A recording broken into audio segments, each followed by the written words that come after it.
Back to our YouTube channel success academy. एक new chapter लेके आ गया हम लोग। चैप्टर का नेम है ऑर्गेनिज्म एंड पॉपुलेशन। ये चैप्टर नंबर 11 है। इससे 3 से 4 सवाल आता है नीट एग्जाम में, तो इस चैप्टर पहले कंप्लीट कर लेता है। एनसीईआरटी का पेज नंबर 191। पहले हम लोग को जानना है कि इकोलॉजी क्या है। ठीक है, इससे इस चैप्टर में जो मेन पार्ट है वो है क्या, इकोलॉजी। इकोलॉजी क्या है? इकोलॉजी है ऑर्गेनिज्म के साथ व ऑर्गेनिज्म एबायोटिक फैक्टर के साथ जो इंटरेक्शन और स्टडी होता है उसको बोलता है ecology. Ecology means eco and logy. Eco word आता है ओइकोस एंड लॉगी व लॉजी और लोगस। ठीक है, ओइकोस मीन्स है होम और हैबिटेट, और लोगी और लोगस मीन है टू स्टडी। तो हैबिटेट टू स्टडी को बोलते हैं हम लोग इकोलॉजी।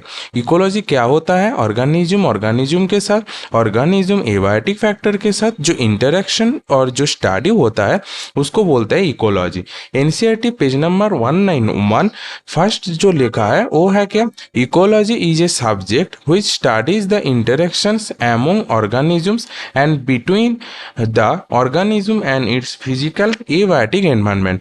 हम लोग को क्वेश्चन देते हैं इन लोग, जो इकोलॉजी होता है उस ऑर्गेनिज्म के साथ के बायोटिक फैक्टर के कोई इंटरेक्शन होता है? हाँ, होता है। अगर मान लो कोई क्वेश्चन में दिया है ऑर्गेनिज्म के साथ एबायोटिक फैक्टर, तब तो होगा इकोलॉजी। एंड ऑर्गेनिज्म के साथ बायोटिक फैक्टर भी है, एबायोटिक फैक्टर भी है, तो तब हो जाएगा हम लोग को मानना है कि एनवायरनमेंट। क्योंकि देखो नेक्स्ट पार्ट में लिखा है ऑर्गेनिज्म के साथ जो एनवायरनमेंट का इंटरेक्शन और स्टडी होता है उसको भी बोलते हैं इकोलॉजी। एनवायरनमेंट के अंदर बायोटिक फैक्टर भी आता है, एबायोटिक फैक्टर भी आ सकता है, क्योंकि एनवायरनमेंट मतलब नेचर हम लोग समझते हैं। तो बायोटिक फैक्टर के अंदर आता है प्लांट्स, एनिमल्स एंड माइक्रोब्स, और एबायोटिक फैक्टर के अंदर लाइट, टेम्परेचर एंड सॉइल। तो हम लोग क्वेश्चन करता है क्या, study of inter relationships between organism and their environment is 1993 का क्वेश्चन है। Study of inter relationships between organism and their environment is, तो एनवायरनमेंट और ऑर्गेनिज्म बोला है, मतलब ऑर्गेनिज्म के साथ एनवायरनमेंट का जो इंटरेक्शन और स्टडी होता है उसको बोलता है क्या, इकोलॉजी। तो ऑप्शन दिया है ecology, ecosystem, dihydrography and geography and ethology. तो आंसर होगा क्या, इकोलॉजी। इकोलॉजी क्लियर है।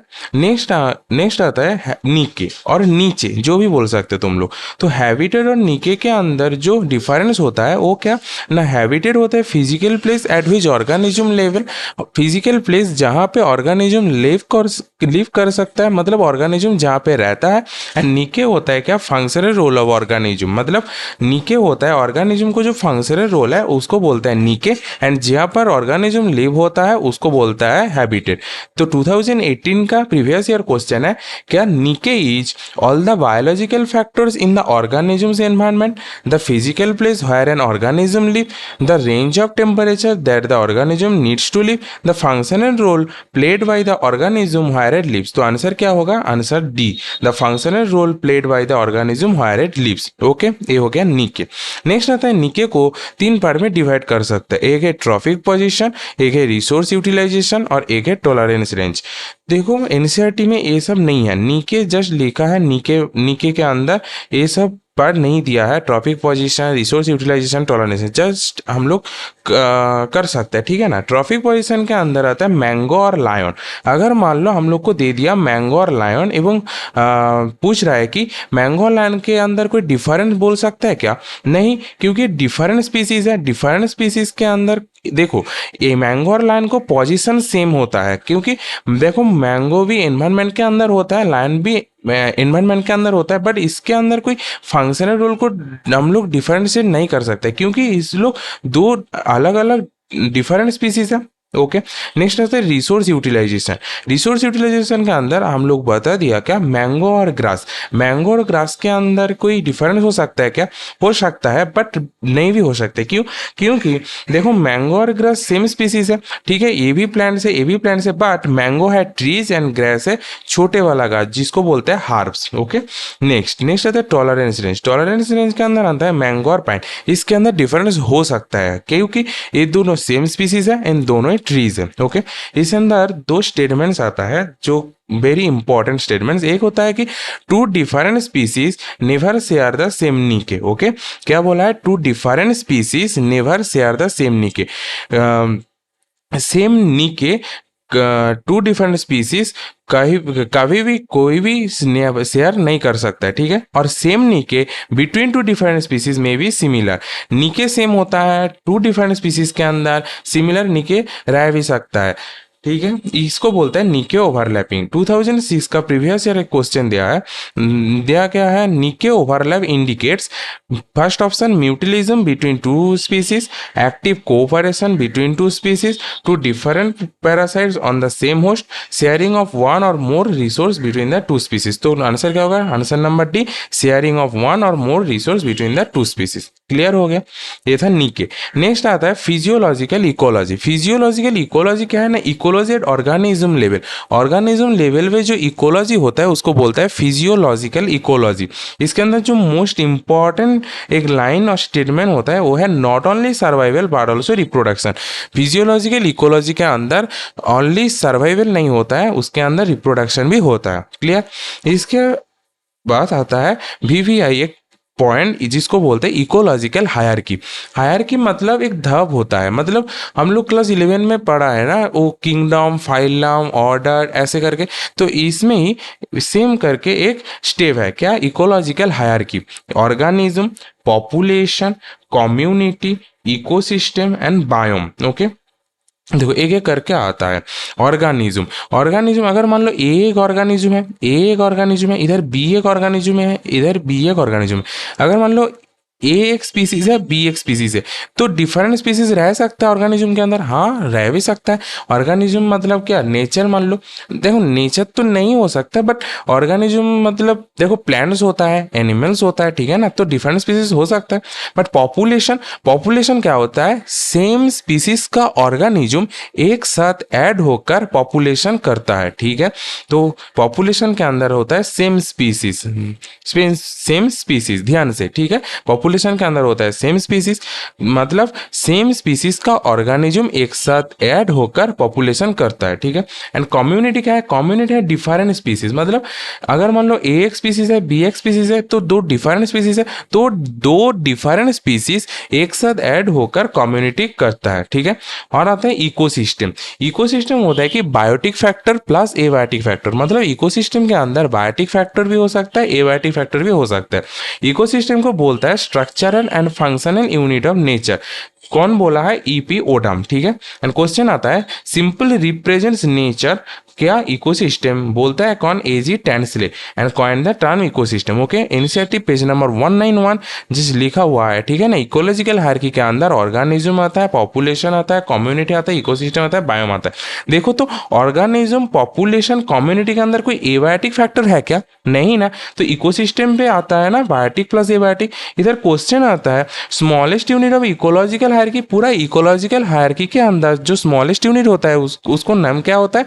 ऑर्गेनिज्म। ओके, लार्जेस्ट यूनिट होता है कम्युनिटी। तुम लोग बोल सकते कि सर बायोम क्यों नहीं होगा? क्योंकि देखो इकोलॉजिकल हायरार्की, इकोलॉजी मतलब मेन जो होगा वो होगा क्या? ऑर्गेनिज्म के साथ एबायोटिक फैक्टर को जो इंटरेक्शन होता है, जो स्टडी होता है, उसको बोलते हैं इकोलॉजी। तो देखो बायोम के अंदर एबायोटिक फैक्टर होगा, बट बायोटिक फैक्टर भी होगा ना, तो तब कम्युनिटी होगा largest unit of ecological hierarchy.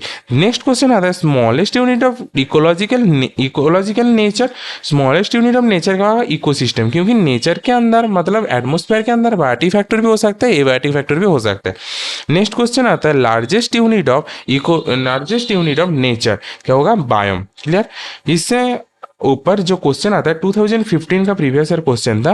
Question क्या था? An association of individuals of different species living in the same habitat and having functional interaction is.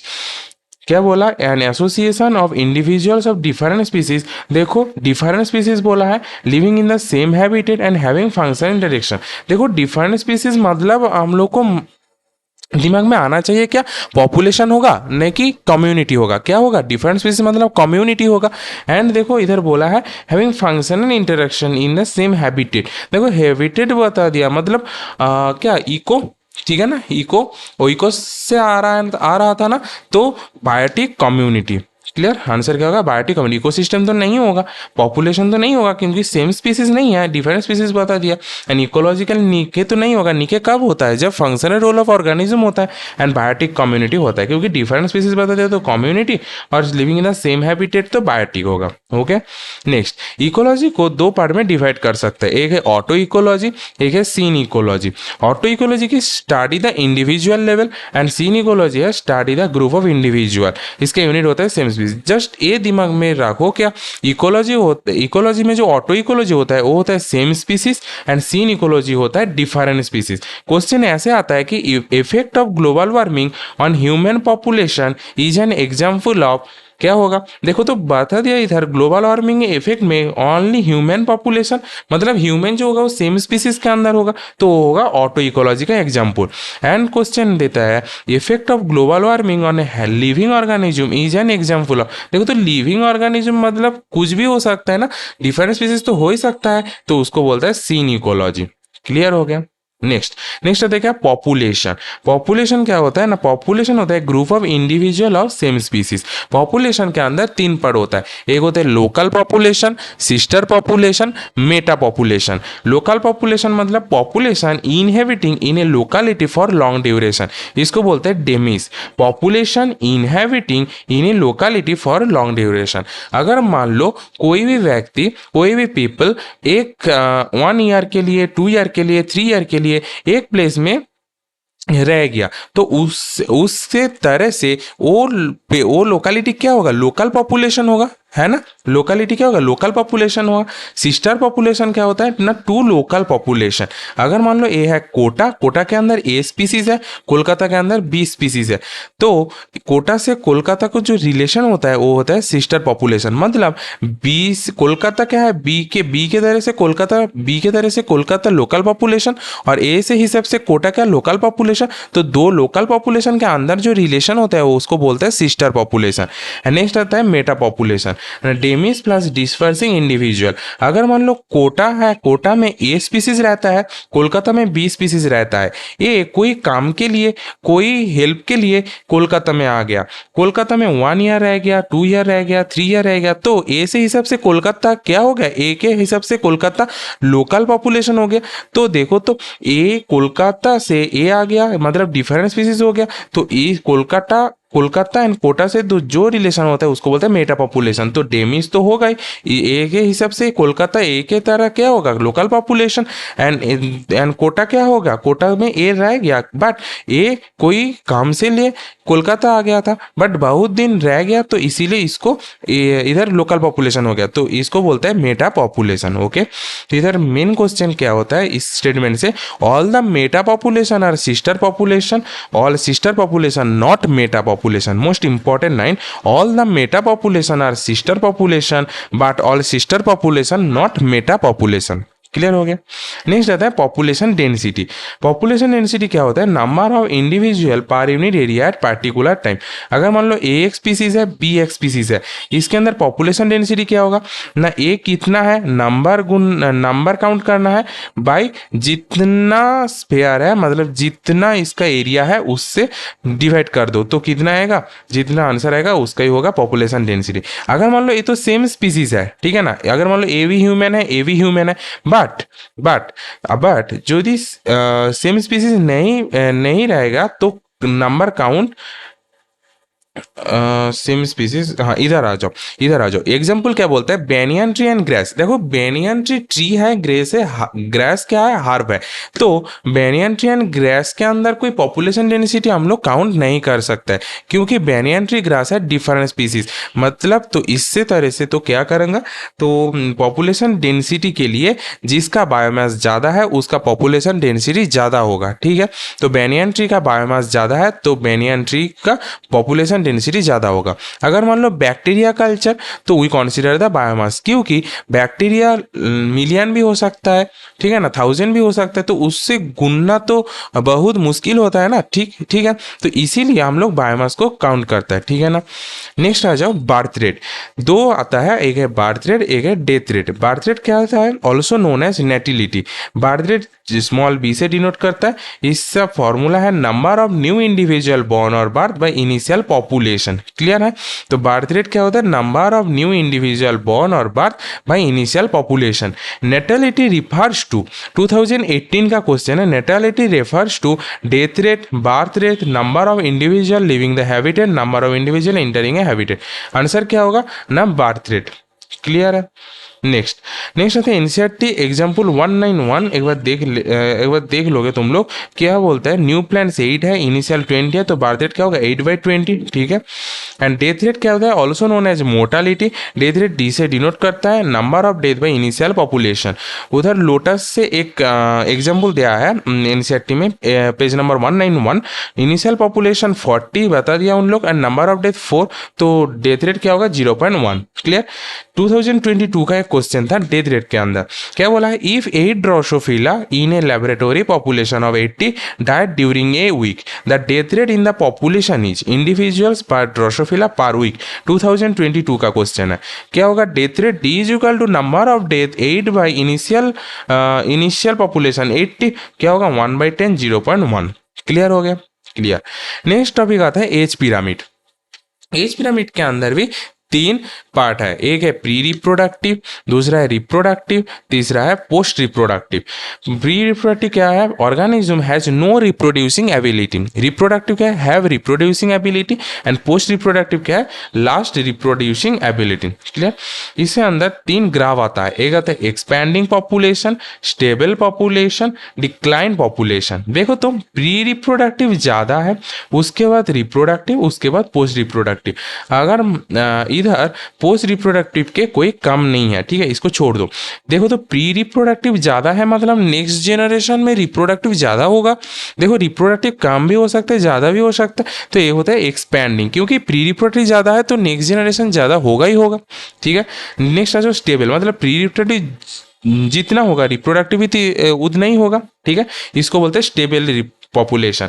Next आता है डिक्लाइन पॉपुलेशन। देखो तो प्री रिप्रोडक्टिव कम है तो रिप्रोडक्टिव ज्यादा होगा। देखो प्री रिप्रोडक्टिव कम है मतलब नेक्स्ट जनरेशन भी कम होगा, तो इसके बोलते हैं डिक्लाइन, मतलब कम होते जा रहा है, ठीक है, इसको बोलते हैं डिक्लाइन पॉपुलेशन। क्लियर। 2018 का एक क्वेश्चन था, in a growing population of a country, in a growing population of a country pre reproductive individuals are more than the reproductive individuals, reproductive individuals are less than the post reproductive individuals, reproductive and pre reproductive individuals are equal in number, pre reproductive individuals are less than the reproductive individuals. देखो तो इधर individuals को हटा दो, ठीक है ना।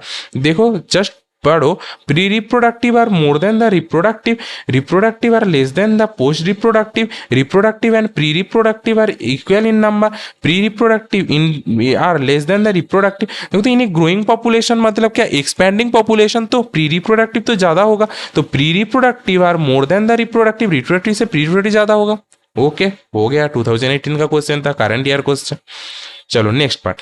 Next बोलते हैं 2011 का question, what type of human population is represented by the following age pyramid. देखो बता दिया, ए प्री रिप्रोडक्टिव, ए रिप्रोडक्टिव, पोस्ट रिप्रोडक्टिव। अगर देखो तो इधर ध्यान से, जो प्री रिप्रोडक्टिव कम है उससे ज्यादा रिप्रोडक्टिव है, उससे कम भी हो सकता है, पॉजिटिव ज्यादा भी हो सकता है, क्योंकि पॉजिटिव से कोई काम नहीं होता है हम लोग को, ठीक है ना। तो इधर ऑप्शन क्या था, vanishing population, stable population, declining population, expanding population. Expanding population तो नहीं होगा क्योंकि प्री रिप्रोडक्टिव कम है, स्टेबल पॉपुलेशन भी नहीं होगा क्योंकि प्री रिप्रोडक्टिव जितना है रिप्रोडक्टिव उससे ज्यादा हो गया, तो डिक्लाइनिंग पॉपुलेशन क्योंकि प्री रिप्रोडक्टिव से कम है, ठीक है। चलो आ जाओ 2007 का क्वेश्चन, बोलते हैं geometric representation of age structure is a characteristic of. तो जियोमेट्रिक देखो तो हम लोग अगर मान लो एक पिरामिड है उससे डिफरेंशिएट कर रहा है तो सेम स्पीसीज होना चाहिए, तो सेम स्पीसीज किससे होता है, इकोलॉजिकल हायरार्की में पॉपुलेशन का होता है, तो आंसर क्या होगा 2007 का आंसर होगा population. Okay clear. Geometric representation of age structure is a characteristic of population. Clear हो गया। नेक्स्ट आता है population growth rate. Population growth rate इधर एक फॉर्मूला होता है N T plus one is equal to N T plus B minus D. इधर दो पार्ट होते हैं, एक होता है इमिग्रेशन, एक होता है इमिग्रेशन। इमिग्रेशन क्या होता है, number of new individual enter to the particular area, and immigration E से डिनोट करता है number of individual exit the particular area. Immigration E से डिनोट करता है मतलब एग्जिट, और इमिग्रेशन आई से, ओके, आई से डिनोट करता है। मतलब इधर बोला है कि एक पार्टिकुलर एरिया में जितना न्यू इंडिविजुअल एंटर करते हैं उसको बोलते हैं इमिग्रेशन, एंड एक पार्टिकुलर एरिया से जितना एग्जिट करते हैं उसको बोलते हैं इमिग्रेशन। ओके, इधर एक फॉर्मूला और भी है, N T plus one is equal to N T plus birth rate plus immigration minus death rate plus immigration. देखो तो डेथ रेट मतलब क्या, डेथ मतलब क्या, बाहर जा रहा है, मतलब हम लोग क्या करते हैं, माइनस करते हैं ना डेथ रेट। डेथ रेट मतलब कि जा रहा है, मतलब उसको धरना नहीं होता है, ठीक है ना। तो डेथ रेट के साथ हम लोग को रखना है क्या, इमिग्रेशन, एंड बर्थ रेट के साथ इमिग्रेशन। अगर मान लो ये तुम देखो तो पॉपुलेशन ग्रोथ क्या होता है, इमिग्रेशन इससे प्लस और बर्थ इससे प्लस, और इससे बाहर जा रहा है death, and immigration minus minus. Clear है। एंड नेक्स्ट जो लास्ट पार्ट होता है उसको बोलते हैं ग्रोथ मॉडल। इधर एक जस्ट देखा है हम लोग, और इसके पार्ट 2 में और भी आ जाएगा, ठीक है ना। ग्रोथ मॉडल के क्या है, एक्सपोनेंशियल ग्रोथ, एक्सपोनेंशियल ग्रोथ होता है। नेक्स्ट और भी पार्ट है, फर्स्ट आता है एक्सपोनेंशियल ग्रोथ, क्या, nutrients availability is unlimited. Clear. इससे जो ग्राफ होता है वो होता है जे शेप का, ठीक है, ए एन और ए टी। इससे फॉर्मूला होता है D N by D T is equal to B minus D into N. B क्या होता है, बी होता है बर्थ रेट, डी क्या है, डेथ रेट। और एक फॉर्मूला है N T is equal to N zero E R T. इधर पूछता है एनसीईआरटी का VVI, very very important, NCERT में डिनोट करा है, एंड क्वेश्चन भी आता है, ठीक है ना, काइंड यार क्वेश्चन भी आ गया, ठीक है ना। देखो N T equal to N zero E R T. N T क्या है, population density after time T. N zero क्या है, population density Y at time zero. R क्या है, density at time zero. R क्या है, intrinsic rate of natural increase, and E क्या है, बेस ऑफ नेचुरल लॉगरिथम्स 2.71828। इतना याद रखना कोई जरूरी नहीं है, 2.71 याद रखो, ठीक है ना। देखो 2021 का क्वेश्चन क्या था, in the exponential growth equation N T is equal to N zero E R T, E represents क्या होगा, देखो तो बेस ऑफ नेचुरल लॉगरिथम्स, इधर ऑप्शन भी दिया था, बेस ऑफ जियोमेट्रिक लॉगरिथम्स नहीं होगा, the base of number logarithms नहीं होगा, the base of exponential logarithms नहीं होगा, the base of natural logarithms, yes यही होगा आंसर, ठीक है, the base of natural logarithms. Clear हो गया। चलो हम लोग और भी क्वेश्चन करते हैं। देखो फर्स्ट क्वेश्चन इन लोग बोला है कि the study of interactions among organisms and between the organisms and it's physical abiotic environment is. ध्यान से पढ़ना, क्वेश्चन क्या बोला है, the study of interactions among organisms and between the organism and it's physical abiotic environment. देखो question छोड़ो, first में जो बोला था वो क्या बोला था कि ऑर्गेनिज्म के साथ ऑर्गेनिज्म जो इंटरेक्शन होता है, वह जो स्टडी होता है उसको बोलता है इकोलॉजी। ऑर्गेनिज्म के साथ जो एबायोटिक फैक्टर को जो इंटरेक्शन होता है और जो स्टडी होता है उसको बोलते हैं इकोलॉजी। एंड क्या, ऑर्गेनिज्म के साथ जो इन्वायरमेंट मतलब बायोटिक फैक्टर और एबायोटिक फैक्टर को जो इंटरेक्शन और जो स्टडी होता है उसको बोलते हैं इकोलॉजी। इधर क्वेश्चन क्या दिया है, the study of interactions among organisms and between the organisms यानी फिजिकल एबायोटिक एनवायरनमेंट इज क्या होगा, इकोसिस्टम स्टडी नहीं होगा, क्योंकि स्टडी और इकोसिस्टम तो नहीं होगा, एनवायरमेंटल स्टडी नहीं है, पॉपुलेशन स्टडी नहीं है, तो आंसर क्या होगा, इकोलॉजी। एक मिनट रुक जाओ, हाँ चलो आंसर क्या होगा, इकोलॉजी। क्लियर है तुम लोग को। तो हम लोग क्या बोला कि ऑर्गेनिज्म के साथ एबायोटिक फैक्टर का जो इंटरेक्शन होता है और ऑर्गेनिज्म के साथ जो इंटरेक्शन होता है उसको बोलते हैं क्या, इकोलॉजी। नेक्स्ट क्वेश्चन क्या है, identify the basic levels of ecology. देखो तो बेसिक लेवल्स ऑफ इकोलॉजी मतलब इकोलॉजिकल हायरार्की। बेसिक लेवल में क्या है, organism, then population, then community, then biomes. Clear नहीं है ना, क्या क्या है, organisms, population, communities and biomes. तो क्या होगा 1 2 3 एंड 4। देखो इधर तुम लोग बोलते हैं कि सर इधर तो इकोसिस्टम नहीं दिया है, तो नहीं दिया तो हम लोग को नहीं धरना है ना, नहीं करना है, क्योंकि identify the basic levels of ecology बता दिया। इकोलॉजी क्या होता है, इकोलॉजी होता है क्या, ऑर्गेनिजम्स, पॉपुलेशन, कम्युनिटी, बायोम्स। क्योंकि इकोसिस्टम के अंदर बायोटिक फैक्टर भी ऐड है, इसीलिए बोलते हैं कि ऑर्गेनिज्म के साथ एबायोटिक फैक्टर को जो इंटरेक्शन और जो स्टडी होता है उसको बोलते हैं इकोलॉजी। क्लियर है। चलो नेक्स्ट क्वेश्चन क्या बोला है, highest level of biological hierarchy in the given option is. देखो बोले कि highest level of biological hierarchy in the given option is, क्या होगा। तुम लोग बोलेगा कि सर तुमको आगे बता दिया क्या highest level of biological hierarchy क्या था। इधर देखो एक बार, क्या था हाईएस्ट लेवल ऑफ, देखो इधर तुम लोग ये बोलेगा क्या सर, तो ये तो बता दिया था। देखो हाईएस्ट मतलब largest level of ecological hierarchy community ना, कम्युनिटी, तो इधर आंसर क्या होगा, इधर आंसर होगा कम्युनिटी। ठीक है, कहाँ कहाँ क्वेश्चन कहाँ गया, इधर आंसर होगा कम्युनिटी। सर कम्युनिटी तो नहीं दिया है, तो हम लोग क्या करेगा। देखो फर्स्ट ऑफ ऑल देखो इधर बोल देते हैं highest level of biological hierarchy पूछा है ना, नॉट तो इकोलॉजिकल हायरार्की पूछा है, तो इधर आंसर क्या होगा, बायोम होगा। देखो बायोम के अंदर बायोटी फैक्टर आ सकता है, एबायोटी फैक्टर तो होगा ही होगा, एंड बायोटी फैक्टर भी आ सकता है। देखो बायोम हम लोग बायोलॉजिकल हायरार्की तो बोल भी सकता है ना, इकोलॉजिकल हायरार्की के अंदर ऑर्गेनिज्म के साथ एबायोटी फैक्टर होगा तो तब तो सही है, बट बायोलॉजिकल हायरार्की, बायोलॉजी मतलब क्या, नेचर, और नेचर के तो नेचर में अंदर तो बायोटिक फैक्टर भी आ सकते हैं, एबायोटिक फैक्टर भी आ सकता है। ठीक है, तो आंसर क्या होगा, biome. Clear. Next question, CBSE AIPMT 2015, an association of individuals of different species living in the same habitat and having functional interaction is, क्या होगा। अच्छा क्वेश्चन है ये, बोला है कि an association of individuals, an association of individuals of different species living in the same habitat and having functional interaction each, है ना, यही क्वेश्चन बोला है। फिर से पढ़ो एंड देखो, ध्यान से देखना। An association of individuals of different species living in the same habitat and having functional interaction etch. देखो ऑप्शन भी दिया है, इकोलॉजिकल नीके, देन है बायोटिक कम्युनिटी, देन है इकोसिस्टम, देन है पॉपुलेशन। देखो हम लोग अभी करा क्या, देखो तो डिफरेंट स्पीसीज है ना, देखो डिफरेंट स्पीसीज है, तो डिफरेंट स्पीसीज मतलब क्या, कम्युनिटी होगा, पॉपुलेशन तो नहीं होगा। पॉपुलेशन क्या होता है, सेम स्पीसीज, तो कम्युनिटी होगा। एंड बायोटिक कम्युनिटी, क्योंकि देखो different species living in the same habitat. ठीक है, तो आंसर क्या होगा, biotic community. Clear. Next question, different organisms are adapted to their environment in terms of not only survival but also reproduction, this statement में देखो हम लोग इस क्वेश्चन में जस्ट एक ही स्टेटमेंट पढ़ूंगा, क्या, of not only survival but also reproduction, क्या था, फिजियोलॉजिकल इकोलॉजी। देखो जो पढ़ा है ना उसके अंदर भी उससे ऊपर से ही क्वेश्चन आता है, ठीक है ना, उससे बाहर नहीं आएगा। देखो नेक्स्ट क्वेश्चन, और छोटा कर दो। देखो environmental factor is that characterize the habitat of an organism is और आर, क्या होगा, एबायोटिक कंपोनेंट्स और बायोटिक कंपोनेंट्स दोनों ही होगा। वेरी गुड, एनवायरमेंटल फैक्टर बता दिया ना, तो बायोटिक फैक्टर भी होगा, एबायोटिक फैक्टर भी होगा, तो बोथ ए एंड बी।